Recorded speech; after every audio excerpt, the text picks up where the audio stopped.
اعوذ باللہ من الشیطان الرجیم بسم اللہ الرحمن الرحیم۔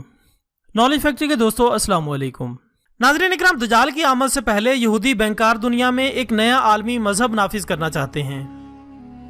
چنانچہ 1992 میں نیو ورلڈ آرڈر کے نام سے دنیا میں اس نظام کو متعارف کروایا گیا۔ یہ در حقیقت ایک ایسا مذہب ہے جس کی بنیاد خواہشات پر قائم ہے۔ عالمی ادارے ساری دنیا میں اس مذہب کو رائج کرنے کے لیے متحرک ہیں، اور آپ یہ سوچ کر حیران ہوں گے کہ 1992 کے بعد دنیا کے ہر شعبے میں بڑی تیزی سے تبدیلی آئی ہے۔ ظاہری طور پر تو یہ نظام دنیا کی اقتصادی صورتحال سے تعلق رکھتا ہے، لیکن اس نظام کو ایک ضابطۂ حیات کے طور پر مسلط کیا گیا۔ نالج فیکٹری کے دوستو، اخلاقیات اور دینی اعتبار سے اس کے راستے میں واحد رکاوٹ چونکہ اسلام تھا، چنانچہ اسلام کی ان تعلیمات کو یکسر تبدیل کرنے پر زور دیا گیا جو اس نئے مذہب کے راستے میں رکاوٹ بن سکتی تھی۔ اس لیے لوگوں کی طرز زندگی مکمل طور پر اس نئے مذہب کے سانچے میں ڈالنا عالمی اداروں کا ہدف تھا۔ اس ہدف کے حصول کے لیے انہوں نے ٹی وی، موبائل فون اور انٹرنیٹ کا سہارا لیتے ہوئے لوگوں کی برین واشنگ شروع کر دی۔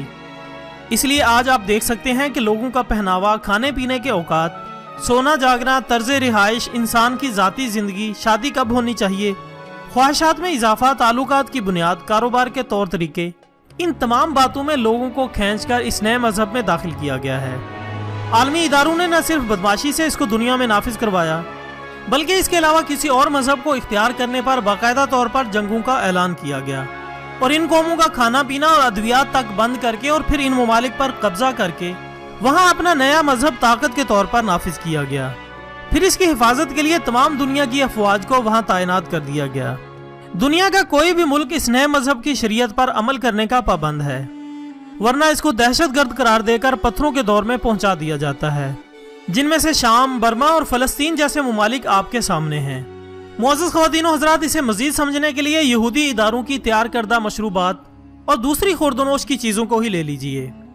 آج ٹی وی پر اشتہارات کے ذریعے انسانی دل و دماغ اور جذبات پر ایسا کنٹرول حاصل کر لیا گیا ہے کہ معدے اور گھٹنوں کو تباہ کرنے کے لیے لوگوں سے سرسوں کا تیل چھڑوا کر مضر صحت کیمیکل سے تیار بناسپتی اور کوکنگ آئل، جنسی طور پر کمزور کرنے کے لیے آیوڈین ملا نمک، آئس کریم، چاکلیٹ، گردے فیل کرنے کے لیے یہودی کمپنیوں کی ڈبہ بند غذائی مواد، کیمیکل سے بھرے شیمپو، فارمی انڈے، فارمی مرغی، پیپسی اور کوک، غرض کہ یہ سب چیزیں انسانی زندگی کا لازمی حصہ بن چکی ہیں۔ چنانچہ کوئی ملک اپنے ہاں ڈاکٹر حضرات کی تحقیقات کے بعد اس کے نقصانات کو دیکھتے ہوئے اس پر پابندی لگانا بھی چاہے تو دنیا کی کوئی حکومت ایسا نہیں کر سکتی، کیونکہ وہ مذہب کا حصہ کہہ کر اسے نافذ نہیں کرتے، بلکہ اس کو ایک دوسرا نام، آزادانہ عالمی تجارت کے منافی قرار دے کر دوسرے ممالک پر مسلط کر رہے ہیں۔ آپ کہہ سکتے ہیں کہ پیپسی یا منرل واٹر پینا ہر شخص کا اپنا اختیاری فعل ہے، لیکن یہ میڈیا کی طاقت ہے جو ان پروڈکٹس کو اشتہارات کے ذریعے لوگوں کے ذہنوں کو مختلف جادوئی طریقوں سے اپنے قبضے میں لیے ہوئے ہیں۔ نالج فیکٹری کے دوستو، یہ نیا مذہب اپنے علاوہ کسی اور کو برداشت نہیں کرتا۔ اس کی بے شمار مثالیں زندگی کے ہر شعبے میں موجود ہیں۔ اس کے علاوہ سود کا نظام اس یہودی شریعت کا اہم حصہ اور جان ہے، لہٰذا دنیا میں اس سودی نظام کے علاوہ غیر سودی نظام برداشت نہیں کیا جائے گا۔ البتہ نام کے ساتھ اپنے مذہب کا نام استعمال کرنے کی اجازت ہے تاکہ لوگ آسانی سے ان کے جال میں پھنس سکیں۔ مثال کے طور پر ہندو بینک، خالص رومن کیتھولک بینک اور اسلامی بینک وغیرہ، لیکن نظام سود ہی رہنا چاہیے، البتہ اصطلاحات تبدیل کرنے کی اجازت ہے۔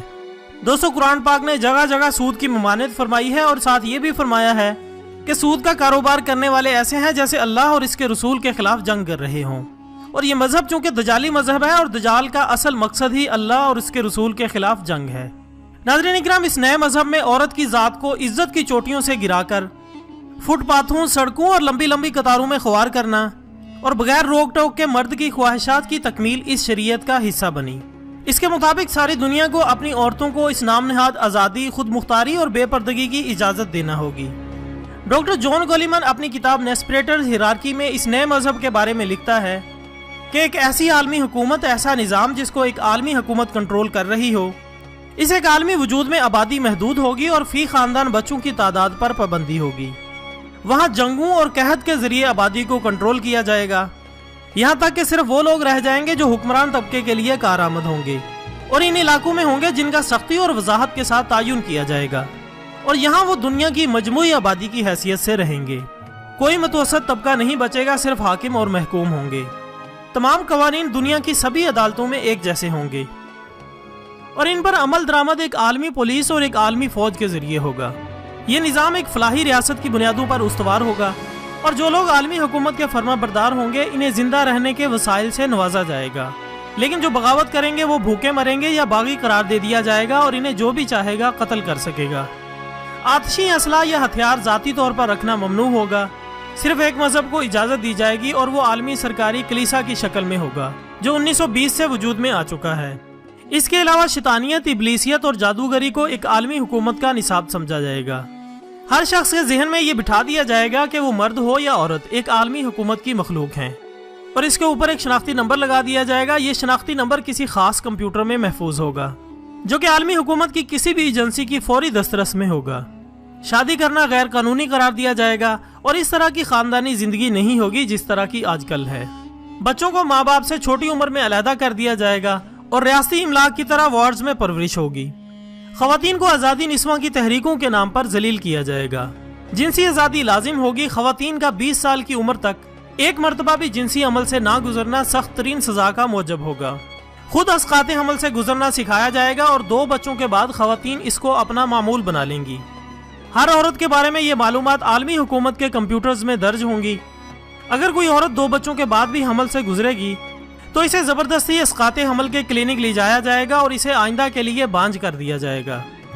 ناظرین اکرام، یہ رائٹر مزید لکھتا ہے کہ جنسی اختلاط پر مبنی لٹریچر اور فلموں کو فروغ دیا جائے گا اور ہر سینما کے لیے یہ لازم کر دیا جائے گا کہ وہ جنسی فلمیں دکھائیں جس میں ہم جنس پرستی پر مبنی فلمیں شامل ہوں۔ ذہنی قوت سلب کرنے والی ادویات کا استعمال لازم قرار دے دیا جائے گا۔ ذہنوں پر قابو پانے والی یہ ادویات کھانوں یا پانی کی سپلائی میں لوگوں کی مرضی یا مرضی کے بغیر بھی دی جا سکیں گی۔ تمام صنعتیں ایٹمی توانائی سسٹم کے ذریعے تباہ کر دی جائیں گی۔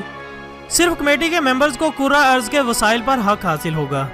عمر رسیدہ اور دائمی مریضوں کے لیے زہر کا انجیکشن لازمی قرار دے دیا جائے گا۔ دنیا سے کم از کم 4 ارب بوڑھے لوگ ختم کر دیے جائیں گے۔ نالی فیکٹری کے دوستو، اس کتاب میں جو کچھ بیان کیا گیا ہے آپ اپنی آنکھوں سے آج یہ سب کچھ عملی طور پر دیکھ سکتے ہیں۔ مثال کے طور پر عورتوں کو آزادی نسواں کی تحریکوں کے ذریعے ذلیل کیا جا رہا ہے، جس کی ایک مثال حال ہی میں پاکستان میں ہونے والے خواتین کے مظاہروں میں آپ نے دیکھی ہوگی، جس میں میرا جسم میری مرضی جیسے بینرز دیکھ کر دنیا دنگ رہ گئی۔ اسی طرح اسقاط حمل عام ہے، تمام دنیا کا ریکارڈ کمپیوٹرائز کیا جا رہا ہے۔ بوڑھے والدین کو گھروں سے نکال کر بوڑھوں کے ہاسٹل میں قید و تنہائی کی زندگی گزارنے کے لیے ڈالا جا رہا ہے۔ دوستو، موجودہ دنیا کو ایک گلوبل ولیج بنانے کی جو کوشش کی جا رہی ہے، اس کا مقصد یہی ہے کہ سب نظام ایک عالمی قوت کے ہاتھوں میں سونپ دیا جائے۔ دنیا میں کمپیوٹرائز نظام کو تیزی سے پھیلانے کا مقصد بھی یہی ہے کہ اس کے ذریعے ساری دنیا کی نگرانی آسانی سے کی جا سکے۔ اس کے علاوہ نیو ورلڈ آرڈر کے بعد یہودی ملٹی نیشنلز نے بڑے بڑے تجارتی اداروں اور کمپنیوں کو خریدنا شروع کر دیا ہے۔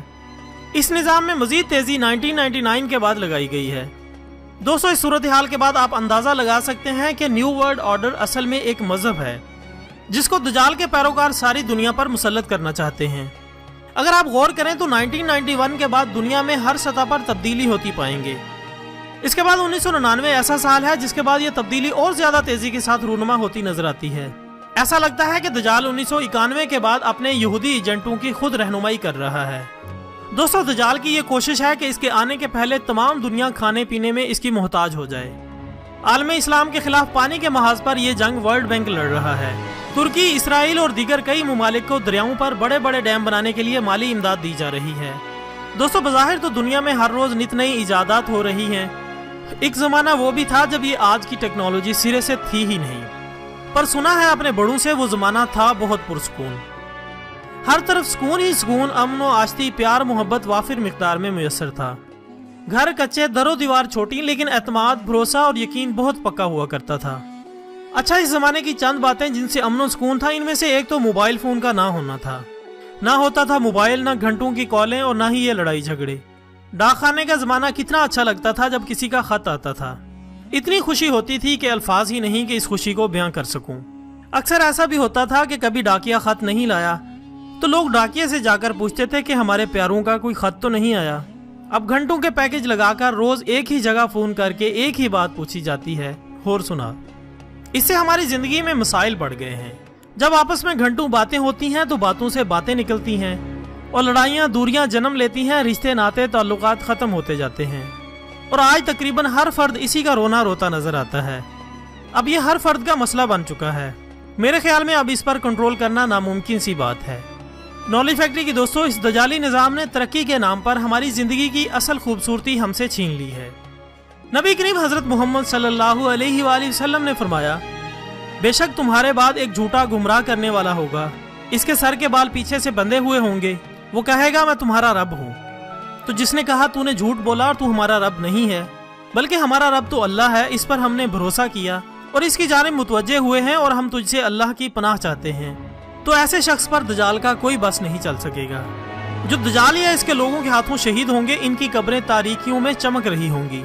نبی اکرم حضرت محمد صلی اللہ علیہ وآلہ وسلم نے فرمایا، قیامت اس وقت تک نہیں آئے گی جب تک کہ مسلمان یہودیوں سے جنگ نہ کریں۔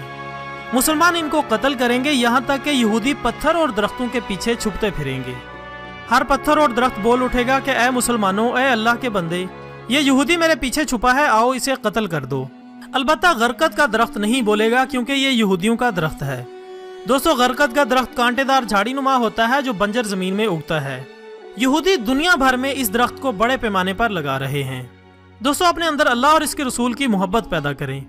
اللہ اور اس کے رسول کی محبت زندہ ہے تو شیطان کی سازشوں کا مقابلہ کریں۔